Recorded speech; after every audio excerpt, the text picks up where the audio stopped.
Gather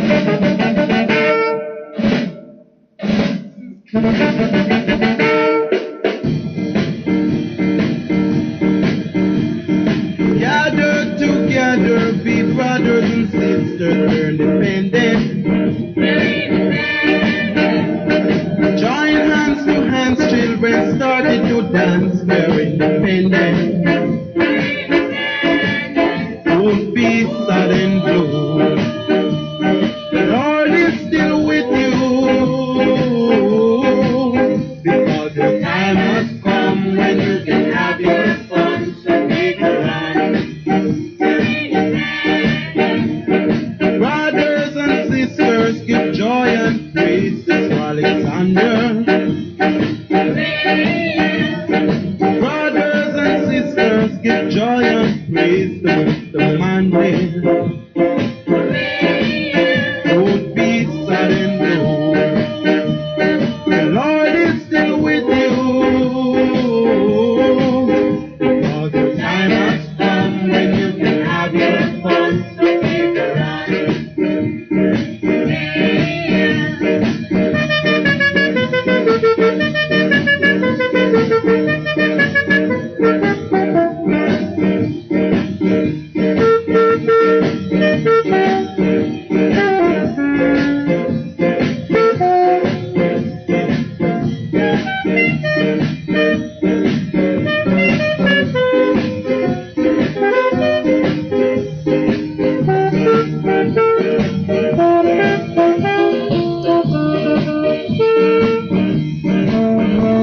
Whoa, whoa, whoa.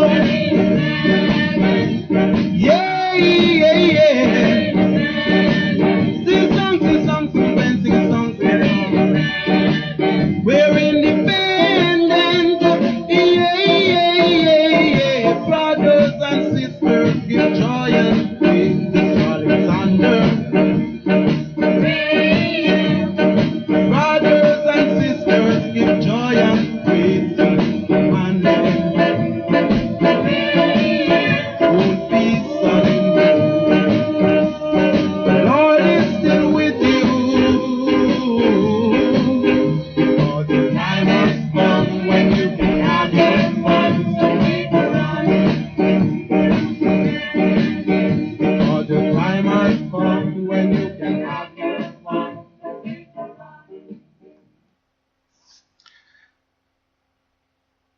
Welcome to another edition of the Dorlan H. Francis Show on the Jam Talk Radio Network. I'd like to apologize for some technical difficulties that I've been having early on, and hence this late start. We will be doing the full show. So you can stay tuned and listen, but I do apologize for the late start. Leading up to Independence, I will be going back down memory lane for some of those festival songs as we approach our Independence celebration. Now that was Forward March by Mr. Derek Morgan, and that song was very telling. This how it was giving thanks and praise to Sir Alexander and Mr. Manley. You have some people who would try to give the impression that the father of the nation was Norman Manley, but that is how those people who are really propagandists are. They try to enlarge people, more than they are. They try to enlarge people beyond their contribution. If you were to ask them who are the world-class finance minister, they're all in the PNP, although they can never grow the economy. Who are the world-class education minister, they're all in the PNP. You see? So this is all part of the conditioning, psychological conditioning that they indulge in. Right, but not to be fooled by it. I have no problem with saying that Norman Manley was one of the fathers of the nation, as was Sir Alexander Bustamante. I want you to listen to this song. March!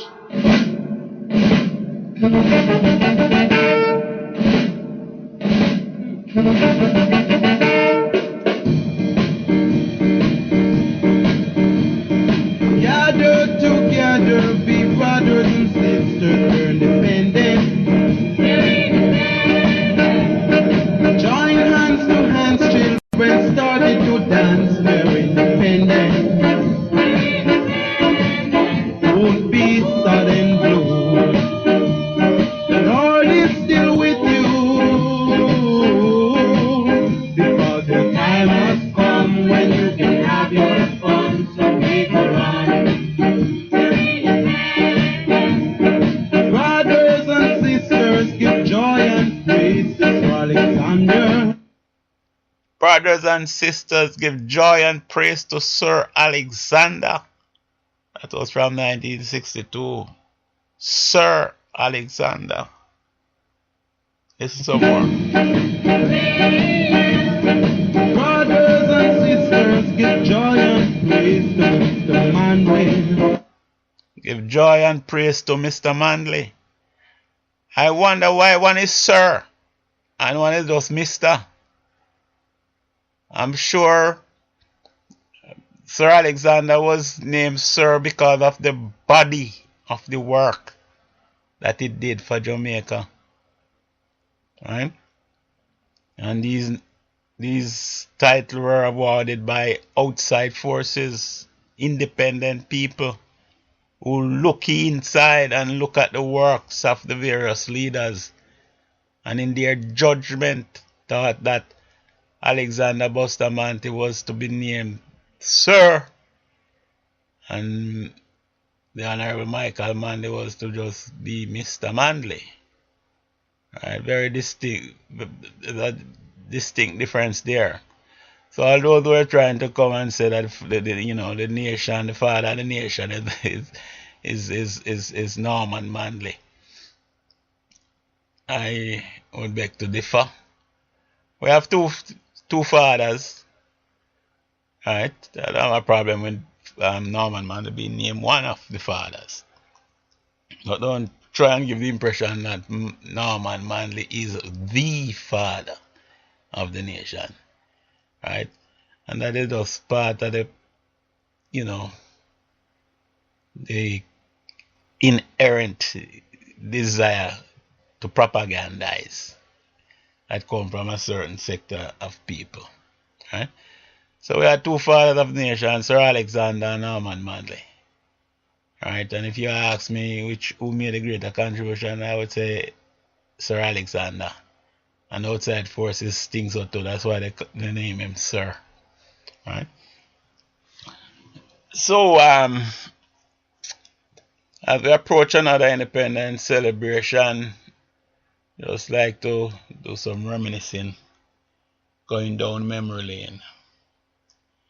Now this evening I'd like to focus the show on why the PNP cannot grow the economy but the JLP can.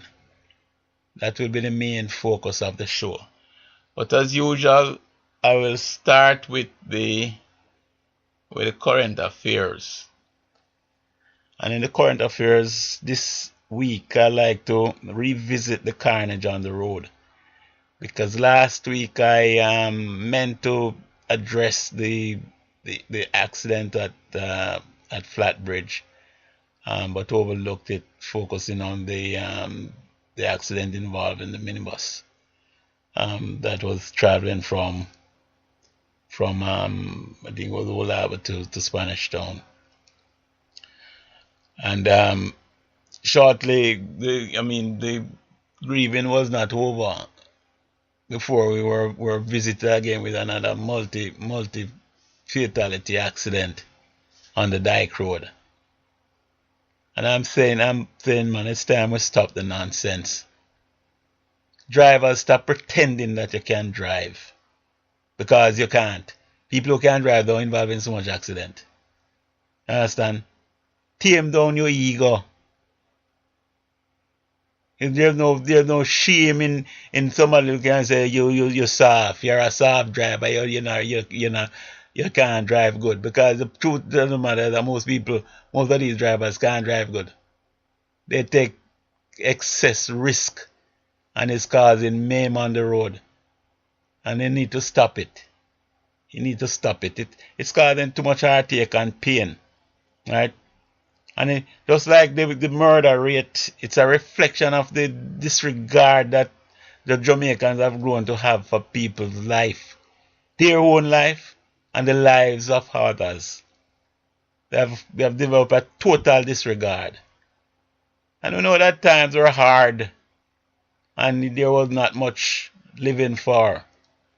But hope is on the way. Hope is on the way. Let us try and preserve life and see if we can live as long as possible, because better days are coming.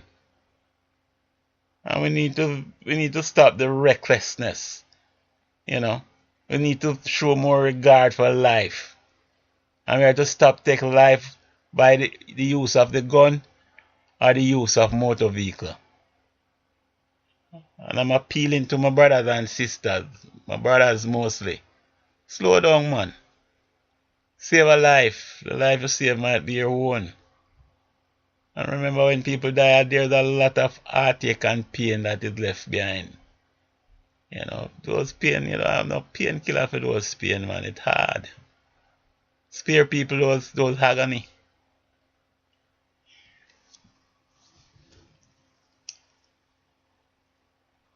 Okay, next in the current affairs this afternoon, we had a visit of the Prime Minister of Trinidad and Tobago, Dr. Rowley. Now, I hope, well, based on the release that was issued, it seemed as if Jamaica and Trinidad was able to work out most, if not all, of their differences. And from here forward, we will treat each other with the respect each other deserves. Right? And I hope the Jamaican people is taking a note and see the difference. Because the Jamaica Labour Party try to be government so that they can make people's life better, so that people are treated with respect. The People's National Party just try to be government so that them can come hustle, come rake and scrape. And when Jamaicans are being mistreated abroad, they don't really care. They just fumble past the problem. They brush it aside so that they can get on to the matter at hand. What they really want to do, which is to hustle, rake and scrape, line their pocket. That's what they are interested in. They are not interested in growing the economy. They are not interested in making the Jamaican people walk tall and proud. They're just interested in what they can make for themselves. And people could be treating us like mendicants and beggars, shutting door in our face, and it won't bother them one bit. Right? But it bothered this government. And they have taken steps. And I am confident that going forward, the Trinidadians will treat us with respect. We will treat them with respect, and we will be a better community for it. Because, we don't need to treat others with disrespect. And Jamaica and Trinidad are the two leading countries in CARICOM. And if you're going to be hostile to each other, what kind of CARICOM would we have? So I'm glad for the efforts that was taken, and the outreach that was done, and the fence that was mended. I think going forward we can look forward to a better and brighter future, one with respect, with dignity, and with prosperity. So we're happy for that. Also in the current affairs this evening, I have to weigh in on the Almilla verdict. You know, I have to wait on the Almila verdict. We need to respect our courts. You know, we need to respect our courts, but our courts need to respect us. And from what I'm seeing here, the courts in Jamaica is not dispensing justice. I have to question the justice that is being dispensed by the courts in Jamaica. Understand? I don't understand how police officers that slaughter people, 2 men, 2 women in Crawl, right? Police officers that where you have other policemen breaking ranks, which is very rare, and making certain allegations and certain accusations, right? And these policemen walk free. You have people supposed to come to the court, come give testimony. You have a man who has to be reporting to police 2 times a week, and who is supposed to come to the court to come give testimony, and they can't find him. And the learned judge rush the trials nevertheless, because they have to wrap it up before Christmas. Right? And man who slaughter people walk free. And our international partners look on and know say no justice was done there. Because I understand that certain people can't get visa. And you wonder why. You understand that certain people can't go Canada, they can't go Britain, they can't go US. Because in the minds of these people are murderers. And they're not going to get no visa. But our justice system allowed them to walk free. Right?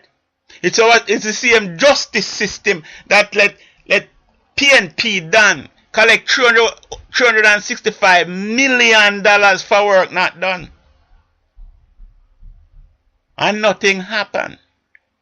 The people who collect the $365 million for work just walk free.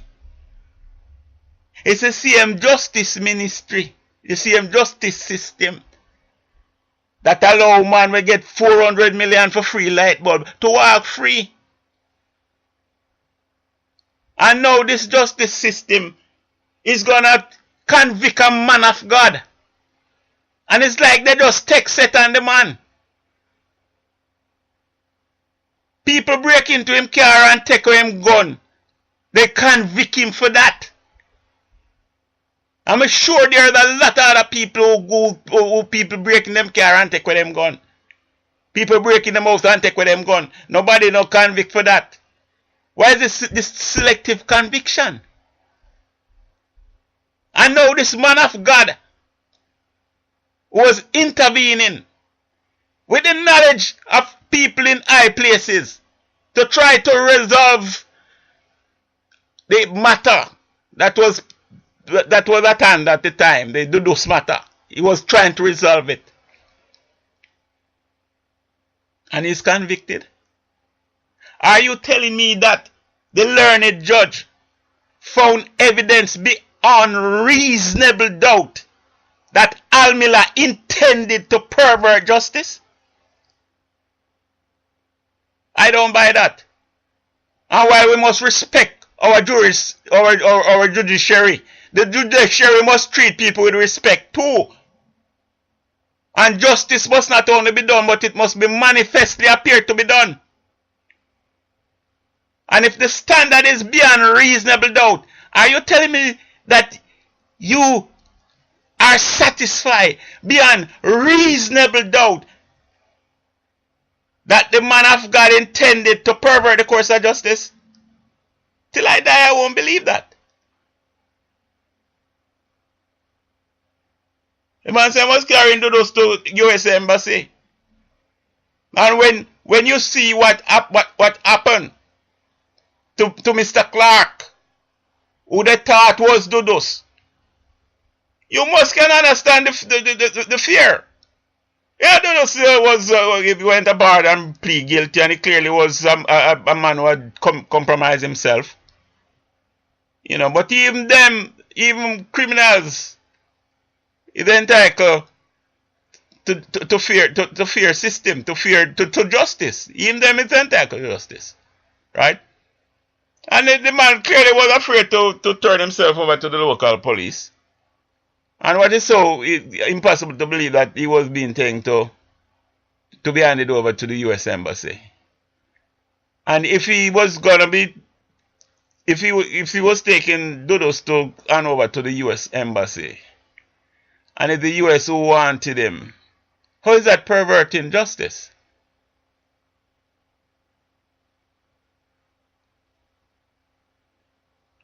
How is that perverting justice? And I think it's time we Jamaicans speak up. Speak up. The judges and the judiciary is not sacrosanct. Right? You are not beyond reproach. And I have to question some judgment that I'm seeing coming down. Right? I have to question some of these judgments. That boggles the mind. And people have to wonder, is this justice? Is this justice?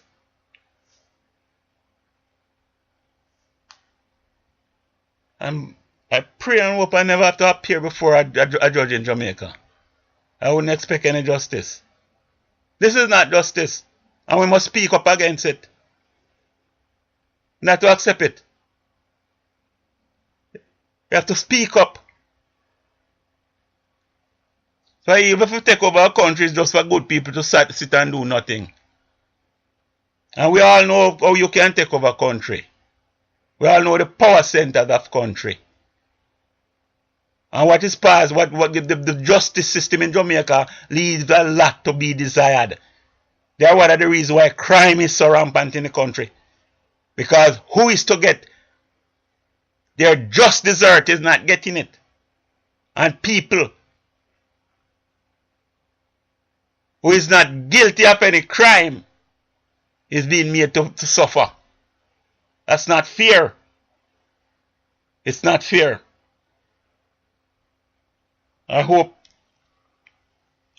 we will get a better outcome and appeal. I don't understand how certain evidence was exempt from the trial. I don't see how if you trying to if what I know people normally exempt is evidence that is prejudicial.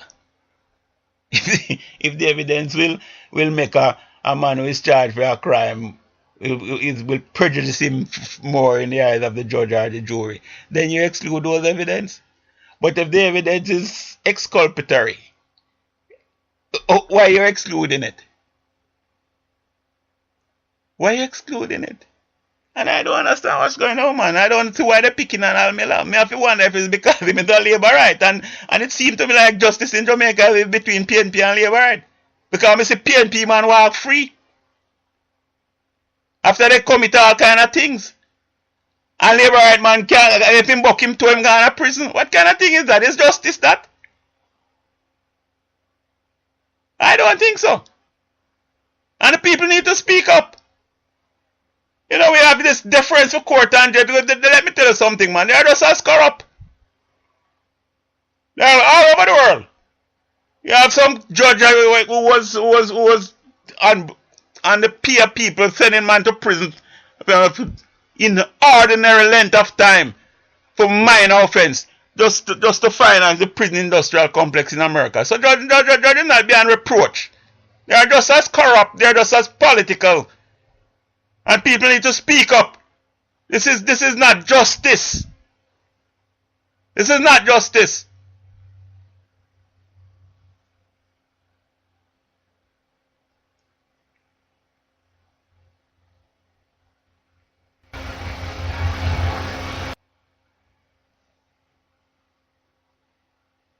Let me take a break here before I get into the topic of the day.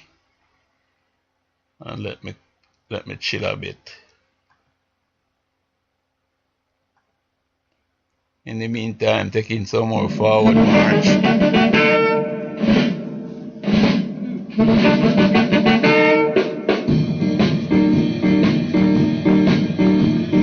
Gather together, be brothers and sisters, we're independent.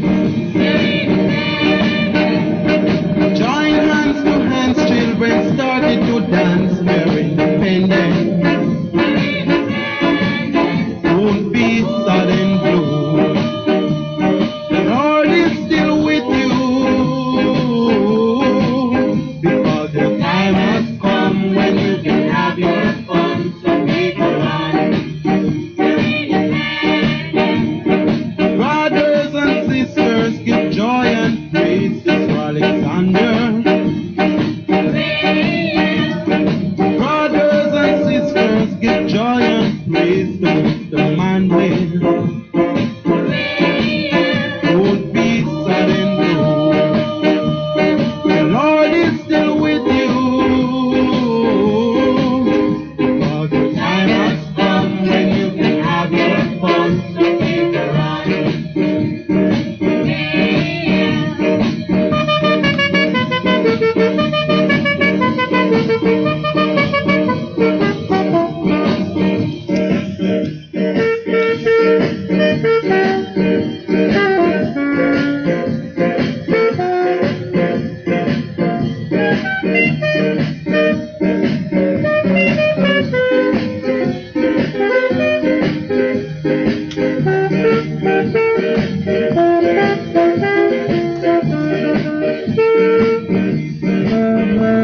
Whoa, whoa, whoa.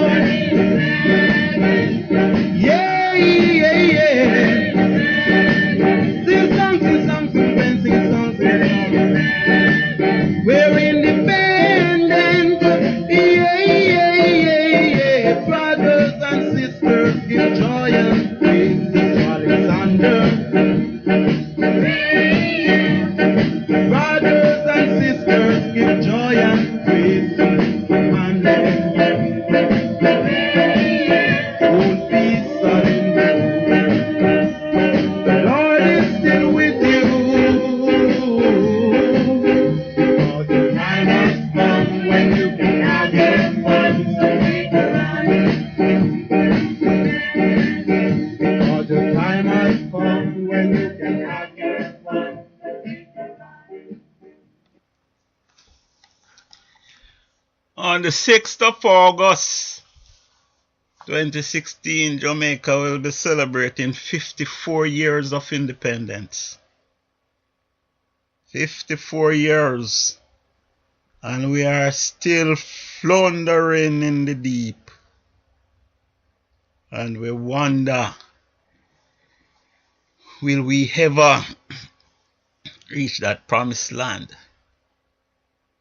When we look at other country that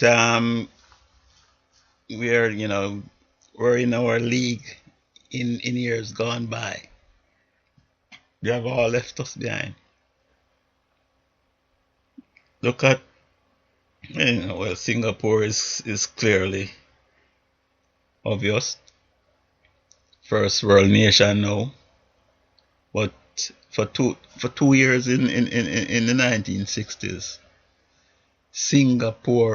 Jamaica was ahead of Singapore in terms of per capita GDP, right? And that is why Singapore came to Jamaica to see what we're doing, to see if they could copy it. And now look where Singapore is and look where we are, right? South Korea, in the 1960s, when South Korea per capita GDP was about 100 US, Jamaica was about 500. We were way ahead of South Korea. And today South Korea is a first world nation. And look where we are. Dubai is a first world nation today. And not so long ago it was just a little fishing village. Remind me of Ocherius, where Ocher is coming from. Right? And there are a number of other countries. where Jamaica was way ahead of them, and now Jamaica is way behind them. And every Jamaican know why that is so. Every Jamaican, comrade, labor right and no view, they know that the reason why Jamaica is so backward is because of the People's National Party. No ands, if, but, or maybe. Our retardation is entirely due to the policies and the practices of the members of the People's National Party. Now this evening I'd like to take a look as to why the PNP cannot grow the economy, but the JLP can. Why? We know that in the PNP where we are back, we are so far back. So why? Why is it so? And also, I think it's for two main reasons. Two main reasons why it is so. Where the JLP seek power because it has the desire to build the country and uplift the people, to better the country, and they look for ways and means to better the country. The People's National Party seek power as an end in itself. They don't seek the power because they want to better the country, because they want to better the people. They seek the power as an end in itself. And their every action is just geared to ensure that they stay in power. So if they can stay in power without performing, they will just go along, do what is necessary as long as they can stay in power. And what they have done is to have an organization that is second to nobody in Jamaica, probably not in the Caribbean. They have organized themselves politically, and they have been able to gain a lot of political success because of that organization. And as a result of that, they don't feel that they have to perform. Right? So one of the reasons why they don't, there's no pressure on them to build the country, to make Jamaica better. All their focus on it, what they need to do to maintain power. Right? And when Norman Mandela lost the election in 1944, he said that the PNP was going to organize, and oppose. Right? And their organization has paid off. They have organized at the constituency level, the divisional level, probably at they have the group, or the PD level. They are organized to a T there. Right? And I've been warning my party and people who support it, that even with all the prosperity pouring down, the tax cut coming through and people getting into ecstasy over the money they're getting, that don't guarantee nothing yet. Call election now and PNP might win. Right? Because these people who have been justly rewarded might figure, say, oh, well, other people, it's, with a government as good as this, everybody must come out, come vote, while they might be staying home and not coming out to vote. And every comrade will know that he need to go get the vote in the box. And it's who get the vote in the box who will win. So even with this, even with all what is happening so far, call an election and comrade might win it. Right? Because they are organized. They are organized to win elections. But they can't govern after winning the election. Right? They're organized at the constituency level and they're organized at the secondary level. Right? They understand about the power centers of a state. They know that in order to govern, you have to control the power center of a state. And just like how if a man is going to plan a coup and him don't know what are the power centers and how to control them, you know them don't know what he's doing. Right?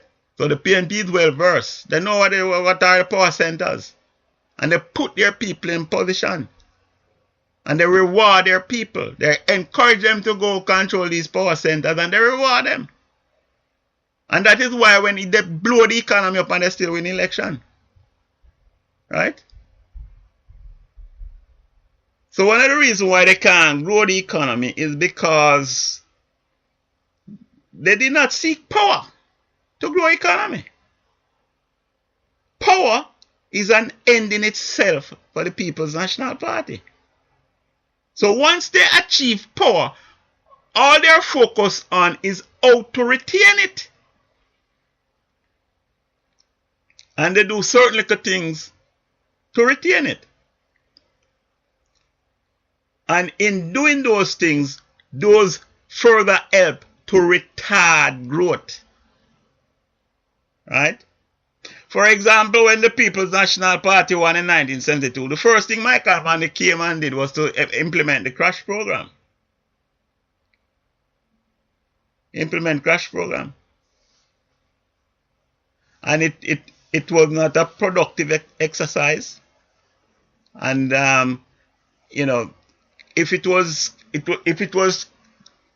executed as it was designed, it would have been bad. But it was designed to provide relief employment for 20,000 people.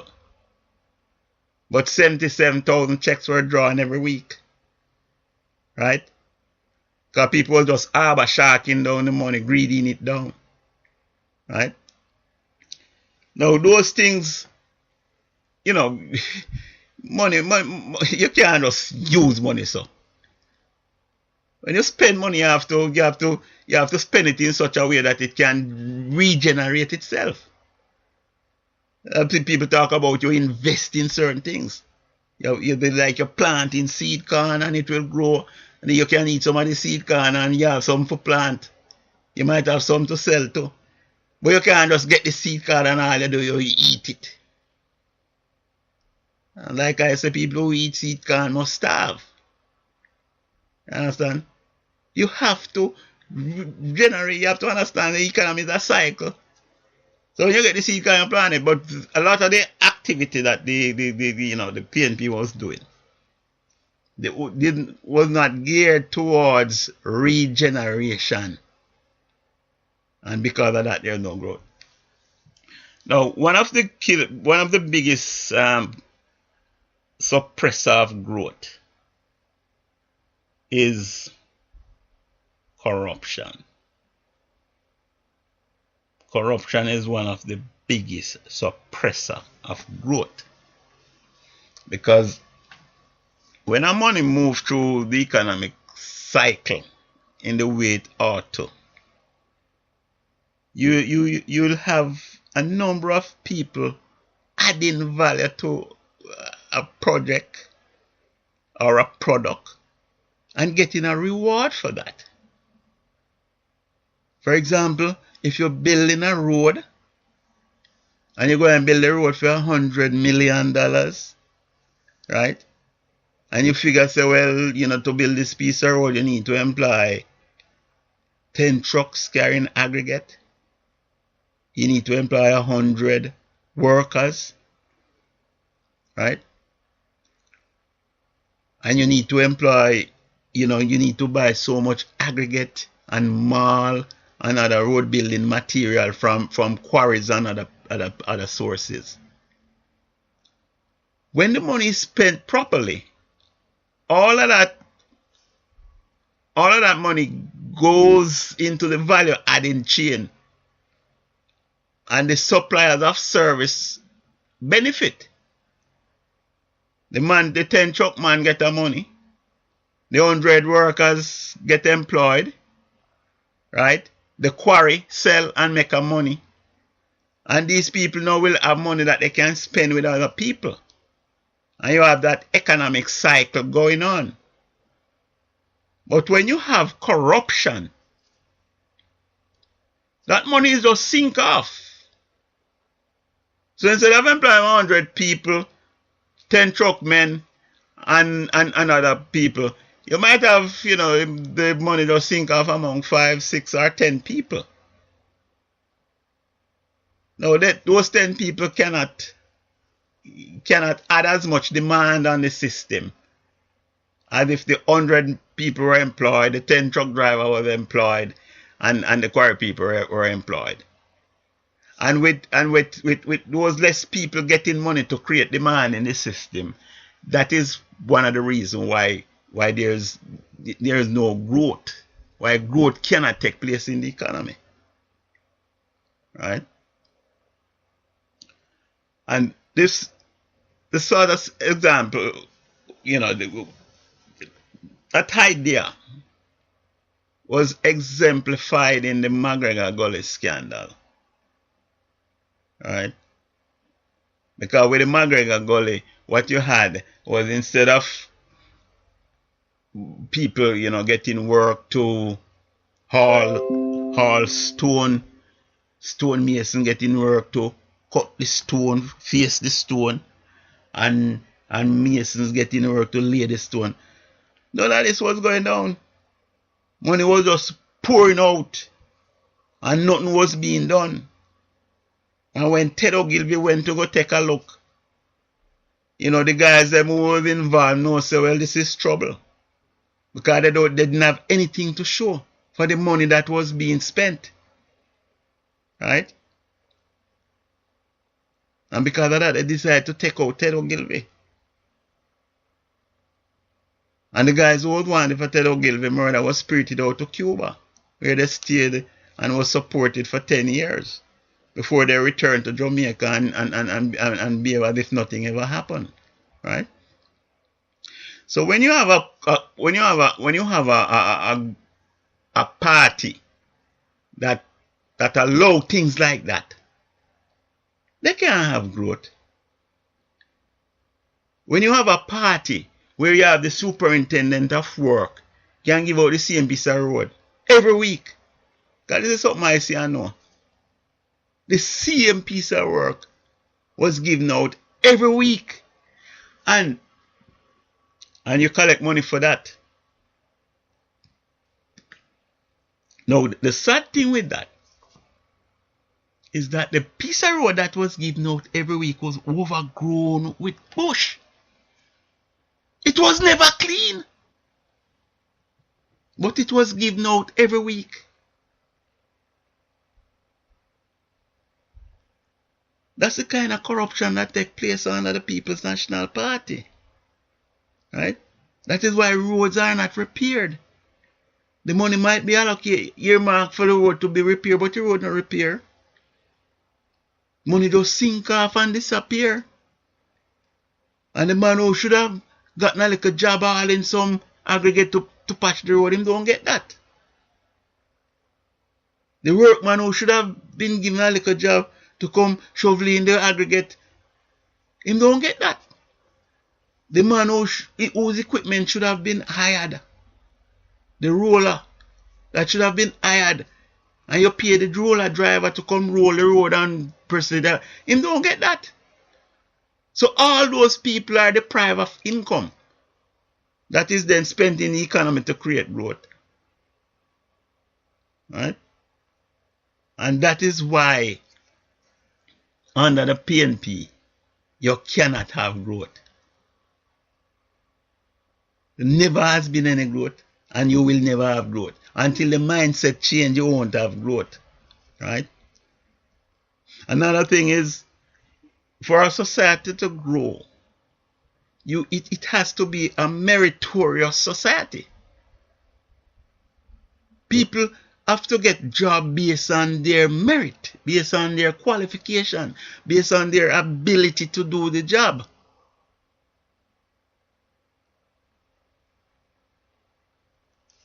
But when you're going to have somebody who the only reason him get the work is because he is a member of a certain group, then that's not meritorious. And when you have that long enough, it will discourage initiative. It suppress ambition. And people no longer have desire to even learn and know anything because, because him don't have the connection. His learning can't get him nowhere. And him see man where can barely read and write just because he's not a member of a group, him getting things done. Right?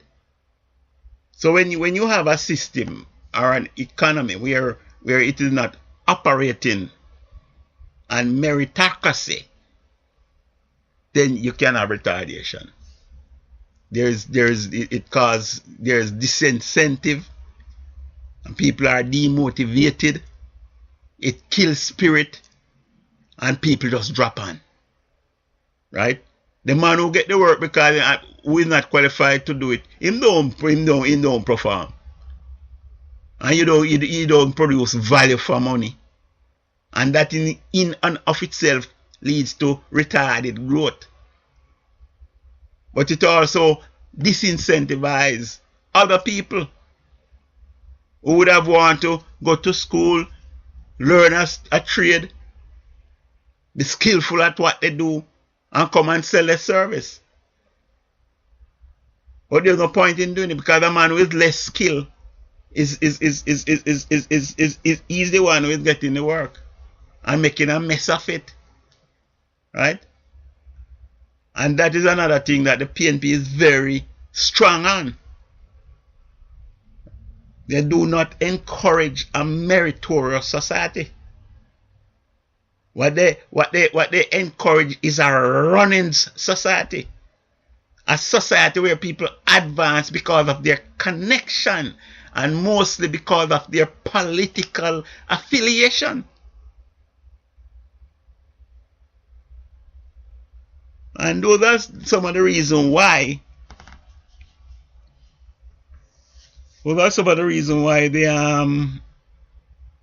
People's National Party can never grow the economy. They would have to go through a cultural change, a total transformation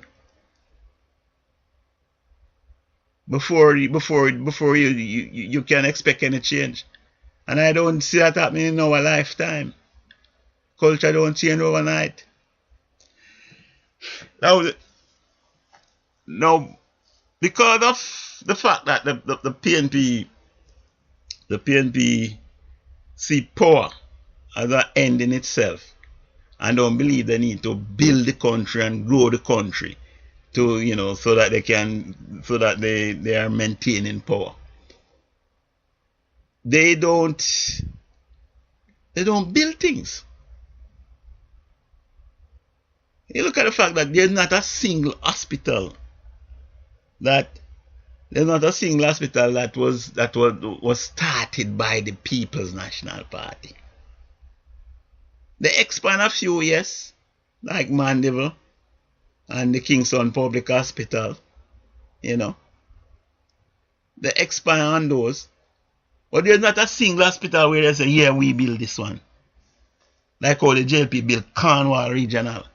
Like how the JLP built University College Hospital. Build it from scratch and have it there in no other institution.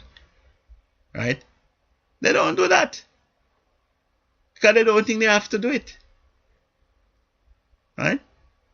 They don't build water systems. The amount of water system they build, I don't think it delivers 20 million gallons of water per day.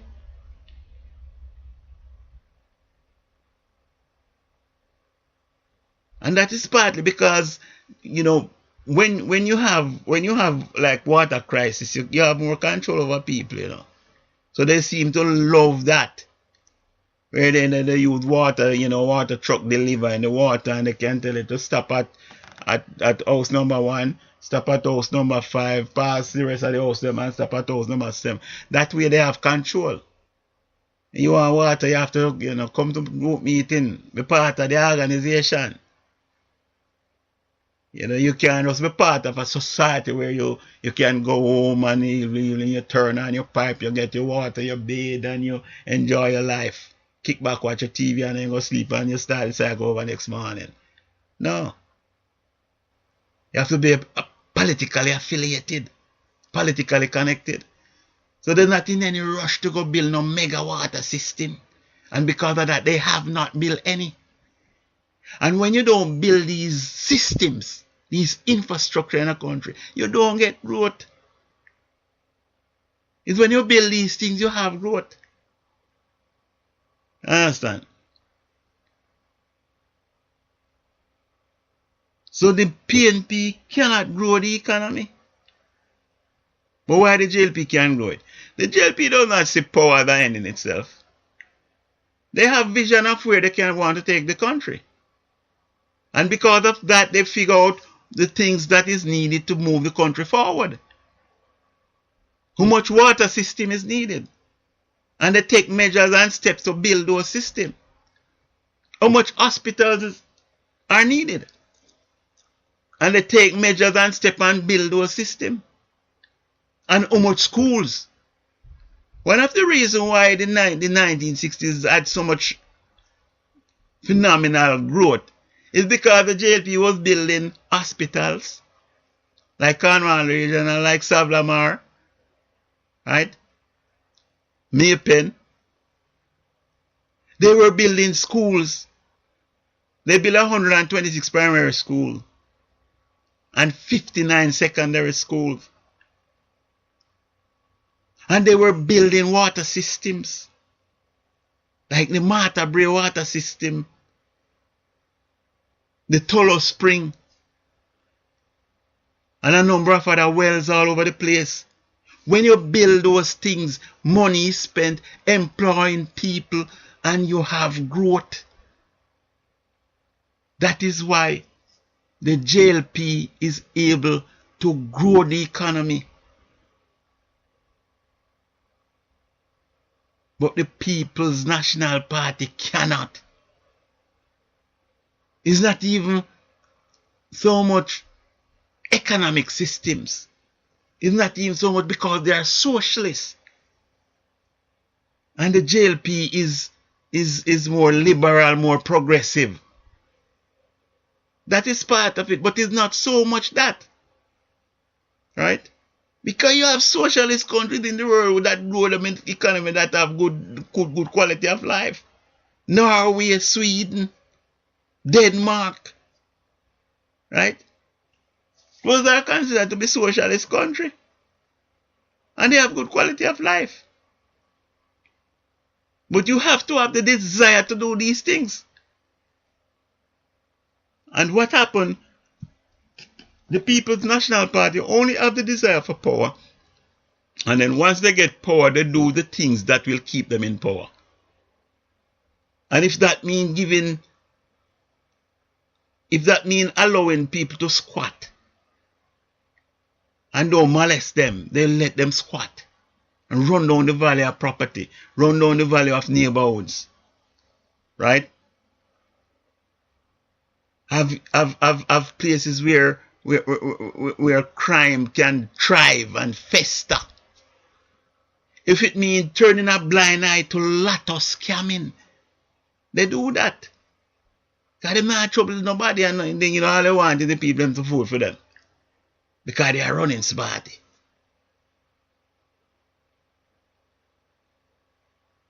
And that is how they operate. And that is why they can't grow the economy. They only focus on doing things that will let them keep power. And as long as they have power, they're cool. They don't care if there's no water. Right now, you have a number of housing development that could not have gotten the go-ahead under the PNP. Because you can't develop house and don't have water and sewage system for the house. But they don't build those things. Right? And that is one of the reasons why there's so much squatting and so much shacks around. And they don't have no problem with that. Because they will come and then they upgrade these informal settlement and these people going to see them as savers. Because when they come and put two little pipeline, put a little standpipe in a squatter settlement. And they behave like that to these people as God sent. And to them, another 200, 300 votes. But that is not how you develop country. And the JLP is showing how it is done. They're showing how it is done with tourism, with cruise ship pier, right? These are the kind of infrastructure you have to put in. You can't just say you want to move, you want 5 million visitors. How you going to get it? You have to make farm alliance with the airline, and you have to improve your airport, you have to improve your seaport. You can't just say you want 5 million people. And what? If when them come, them take 2 hours to clear a custom, them not come back, If when them come on the cruise ship, it take forever for them to disembark. By the time they come and look around, them don't have no time to buy nothing from the people, Right? So as you want to attract more visitors, you have to put in the facilities to process these more visitors. And I see the other day, Dr. Horace Chang was on the waterfront showing the new owners of Kingston Terminal. Show them the waterfront, show them the capabilities of what can be done. And urging them to increase the amount of ship call. They even intend to make Kingston a port of call for cruise ship again. When I was a boy, Victoria Pier was the pier in Jamaica. Where the cruise ship and passenger ship used to come and you embark there and disembark there. Right? And they're gonna restore that. So that is how you grow a country. You have to put in the water system. You can't have more houses and no water system. Right? It remind me of what Michael did. And him come with rural electrification. Right? He came and he run the boy all over Jamaica. One of his engineers came up with this fantastic plan of how, instead of running the pole, putting the pole at whatever, let's say you're supposed to have a pole, let's say for a kilometer you have 4 poles, for argument's sake. He came up with a brilliant idea, you can just put 3 there, use 3 poles, right? And you would have certain amount of sag in the line and all that, but them work it out so that you don't have no short circuit. Right, so you use less pole and then run these lines all over the place. And we're putting everybody on the grid. But guess what? It did not build one more generating unit. Not a single one. For all of the 70s that they were there. And they were putting people on the grid. They did not build another single generating unit. Not another water power was generated. And that is how they do things.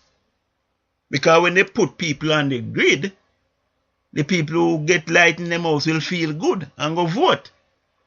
But if they get power, it's not a big thing. And I remember in 1980, the 31st of December 1980, the entire island went black. Save for Magati power station. If that had gone black, the country would have stayed black for probably 2-3 months. Because I would have had to import a barge to come reboot the system. You understand?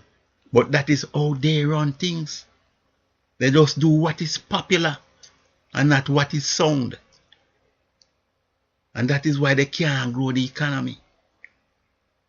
The JLP does what is sound and sensible. And by doing it, growth come. You want more hospital, you build it, you get growth. You need more school, you build it, you get growth. You need better highways, you need the highways expanded. That will give growth. You understand? And then they operate a meritorious system where people can upgrade themselves.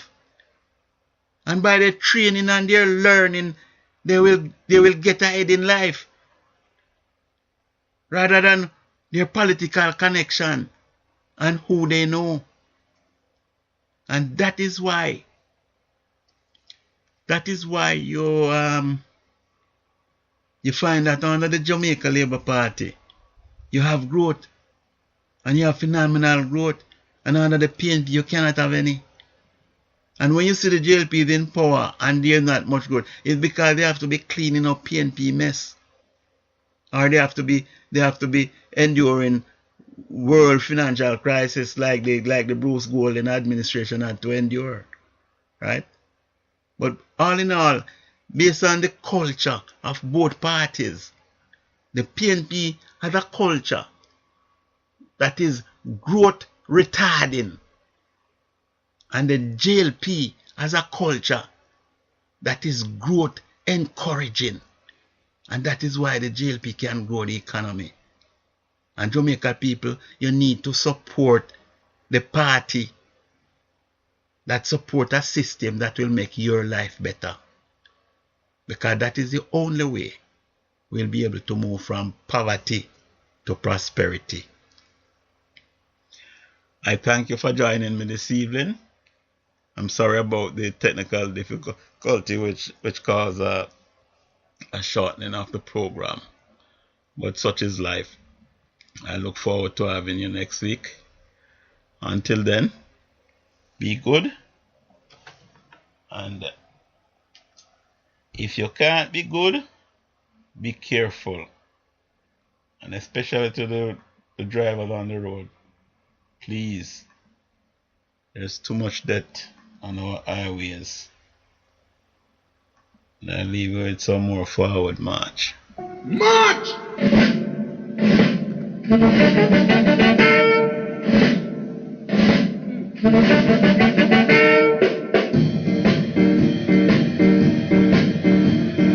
Gather together, be brothers and sisters, we're independent.